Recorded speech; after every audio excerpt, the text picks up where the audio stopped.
శ్రీమాత్రే నమ. జై గురు దత్తాత్రేయ నమ. ఈ వీడియోలో మనం ఏప్రిల్ 2వ తారీఖు నుంచి మే 11వ తారీఖు మధ్యన కుజగ్రహం మేషరాశిలో సంచరిస్తున్న సమయంలో ఎటువంటి ప్రభావాలు కనబడతాయి అనే పరిశీలనలో మనకి ఏప్రిల్ 2వ తారీఖున శని భగవానుడు మీనరాశిలో ప్రవేశించి అక్కడ ఉన్నటువంటి శని భగవానుడితో కలియడం జరుగుతూ ఉంటుంది. ఇది ఒక విధంగా మంచి కాంబినేషన్ కాదు. శని భగవానుడు కుజగ్రహంతో కలిసినప్పుడు వృత్తిపరమైనటువంటి ఇబ్బందులు జాతకుడికి ఏర్పడుతుంటాయి. అదే శని భగవానుడు కేతుగ్రహంతో కలిసిన ఉద్యోగంలో మార్పు కానీ ఉద్యోగం పోవటం కానీ జరుగుతూ ఉంటాయి. అలాగే ఎవరి జన్మ జాతకంలో అయినా సరే శని కుజగ్రహాలు కలిసినప్పుడు వారు జీవితంలో తొందరగా సెటిల్ అవ్వలేకపోవడం, ఏ వృత్తి యందు ఆసక్తి ఉండదు, మంచి నాలెడ్జ్ ఉంటుంది, టెక్నికల్గా చాలా తెలివైన వారు ఉంటారు, అయితే పని చేయడానికి ఇష్టపడకపోవడం వల్ల వారి జీవితంలో సరిగ్గా సెట్ అవ్వలేకపోతుంటారు. కొంతమంది జీవితాంతం ఏ ఉద్యోగం చేయకుండానే ఉంటారు.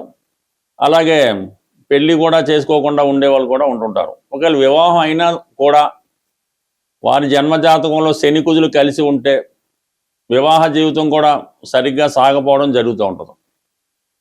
ఇదే స్త్రీ జాతకంలో శని కుజులు కలిసి ఉంటే అసమర్థుడైనటువంటి భర్త రావడం వల్ల ఆమె వివాహ జీవితం చాలా స్ట్రగుల్గా ఉంటుంది. భర్తకు సంపాదన లేకపోవడం, భార్య మీద ఆధారపడడం, ఇటువంటి ఇబ్బందుల వల్ల జీవితం స్ట్రగుల్ అవుతుంటుంది. బట్ ఏదైనా రెండు శత్రుగ్రహాల కలయిక మీనరాశిలో కంప్లీట్గా ఎటువంటి ప్రభావం చూపుతుంది, ప్రస్తుతం జరుగుతున్నటువంటి యుద్ధ వాతావరణంలో ఈ గ్రహాల ప్రభావం ఎంతవరకు ఉంటుంది అన్న విషయాన్ని మనం ఈ వీడియోలో పరిశీలించే ప్రయత్నం చేద్దాం. వృశ్చిక రాశి వారికి ఏప్రిల్ 2వ తారీఖు నుంచి మే 11 మధ్యలో కుజగ్రహం మీనరాశిలో ప్రవేశిస్తున్నప్పుడు వృశ్చిక రాశి వారికి ఎటువంటి లాభం కలుగుతుంది అని పరిశీలించినప్పుడు, అంటే వృశ్చిక రాశికి కుజుడు రాశ్యాధిపతి.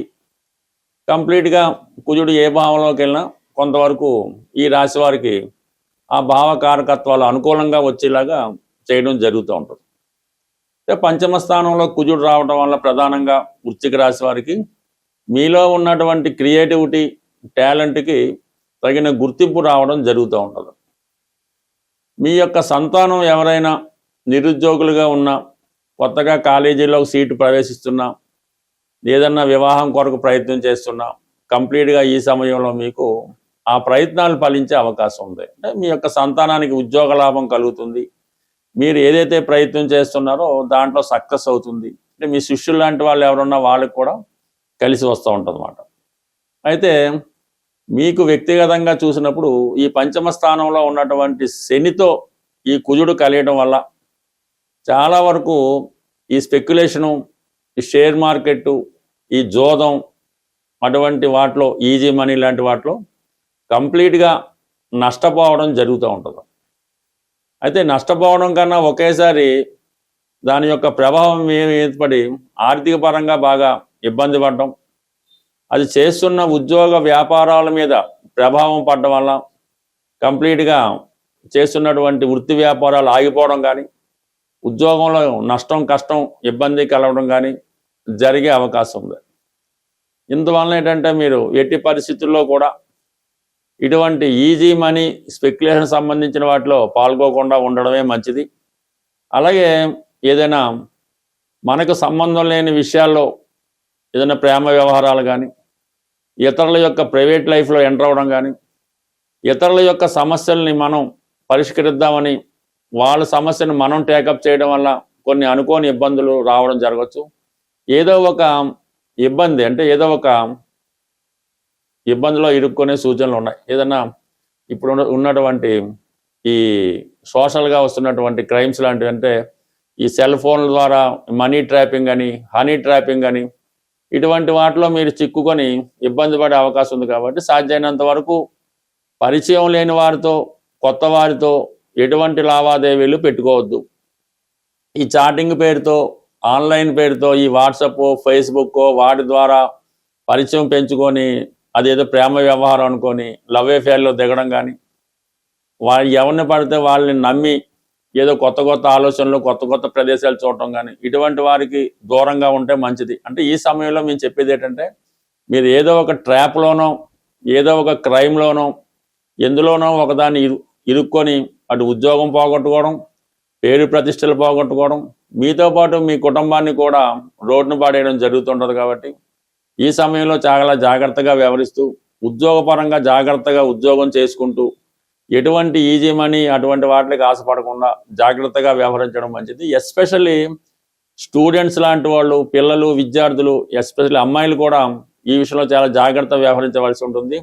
మీకు సహకరించినట్టునే నమ్మించి మోసం చేసే అవకాశాలు ఈ సమయంలో ఎక్కువగా గోచరిస్తున్నాయి. కాబట్టి చాలా జాగ్రత్తగా వ్యవహరించడం మంచిది.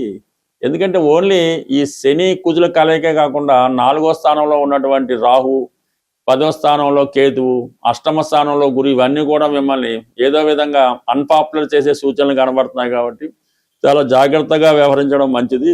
ప్రస్తుతం ఈ కుజ శని గ్రహాల కలయిక ఏదన్నా ఇప్పుడున్నటువంటి జరుగుతున్నటువంటి యుద్ధ వాతావరణం అవనవండి, ఈ పెట్రోలు, గ్యాసు, నిత్యావసరాలు వస్తువులు ధరలు పెరగడానికి ఈ గ్రహాల కలయిక కొంతవరకు కారణం అవుతూ ఉంటుంది. చాలా వరకు నిరుద్యోగ సమస్య కూడా పెరుగుతూ ఉంటుంది ఈ గ్రహాల కలయిక వల్ల. సో దీనికి పరిహారం మనం ఆలోచించినప్పుడు, కుజుడు విష్ణుమూర్తి అంశ, శని భగవానుడు ఈశ్వర అంశ. అంటే అంతా ఒకటే, కానీ జస్ట్ క్లారిటీ కోసం చెప్తున్నాం, అందరూ ఒకటే. ఈ రెండుకి జాయింట్గా కలిపి ఆంజనేయ స్వామి అటు కుజుని యొక్క సమస్యలు, ఇబ్బందులు తొలగాలనంటే, కుజుడి వల్ల వచ్చే ఇబ్బందులు, అన్నదమ్ముల మధ్య విభేదాలు, భార్యాభర్తల మధ్య విభేదాలు, రుణ సమస్యలు, ఇటువంటివన్నీ కూడా కుజుని వల్ల వస్తూ ఉంటాయి. దానికి పరిహారానికి ఆంజనేయ స్వామి. నిరుద్యోగ సమస్యకి శనివారం నాడు రెగ్యులర్గా హనుమాన్ని పూజించుకుంటుంటే అవి నిరుద్యోగ సమస్య సాల్వ్ అవుతుంది. రుణ బాధలు, అన్నదమ్ముల గొడవలు, భార్యాభర్తల విభేదాలు, పెళ్లికి సంబంధించిన సమస్యలు ఉంటే మంగళవారం రోజు ఆంజనేయ స్వామిని ఆరాధించడం వల్ల ఈ సమస్యలు సాల్వ్ అవుతాయి. శని భగవానుడు కూడా మరి 2 గ్రహాలకి ఆంజనేయ స్వామి కాబట్టి శని యొక్క ఇబ్బందుల నుంచి మనం బయటపడాలంటే శనివారం రోజు నియమంగా ఉండి ఆంజనేయ స్వామిని ఆరాధించుకోవాలి. అంటే ఇప్పుడు జాయింట్గా మనం ఈ సమస్య నుంచి బయటపడాలంటే ఆంజనేయ స్వామి వారిని శనివారం రోజు చక్కగా అభిషేకం చేయించి వడమాల సమర్పించడం వల్ల మనకి కంప్లీట్గా ఈ సమస్య పరిష్కారం అవుతుంది. మీకు ఏ సమస్య అవనవండి, కనీసం 1 వారం అనేది చేసినందుకు మాత్రమే సరిపోదు. కనీసం 8 వారాలు చేయడం వల్ల ఈ విధంగా రెగ్యులర్గా ఆంజనేయ స్వామి వారికి అభిషేకం, వడమాల సమర్పించడం, ఆ రోజు మనం చాలా నియమనిష్టలతో ఉండడం, 3 సార్లు 3 పూట్ల హనుమాన్ చాలీసా పారాయణ చేయడం వల్ల తొందరగా స్వామి యొక్క అనుగ్రహం పొందడం జరుగుతూ ఉంటుంది. అయితే ఈ 2 గ్రహాలు మీనరాశిలో కలుసుకున్నాయి కాబట్టి మీనరాశి అయినటువంటి అధిపతి గురువు కూడా మనం శాంతి చేయవలసి ఉంటుంది, పరిహారం చేయవలసి ఉంటుంది. గురువుకి సింపుల్గా పరిహారం ఏంటంటే గురువు ఆరాధన, దత్తాత్రేయుడు, షిరిడి సాయిబాబా వారు, రాఘవేంద్ర స్వామి, మీకు విద్య నేర్పిన గురువు, లేదంటే మీకు జన్మనిచ్చిన మీ తల్లిదండ్రులు, వీళ్ళని పూజించడం వల్ల గురువు మీకు ప్రసన్నుడు అవ్వడం జరుగుతూ ఉంటుంది.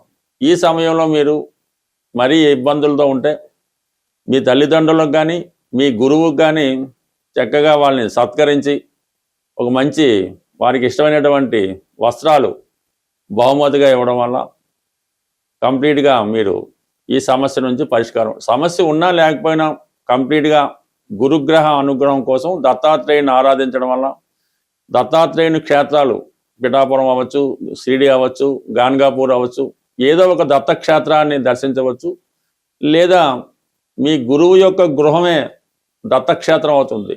లేదంటే ఒక గోశాల కూడా మీకు దత్తక్షేత్రంతో సమానం అవుతుంది. అటువంటి వాళ్ళని సందర్శించి అక్కడ కొద్దిసేపు మీరు విశ్రాంతిగా ధ్యానం చేస్తూ కూర్చుంటే మీకు ఆ పాజిటివ్ హీలింగ్ అయి అన్ని గ్రహాలు మీకు వశం అవడం జరుగుతూ ఉంటుంది.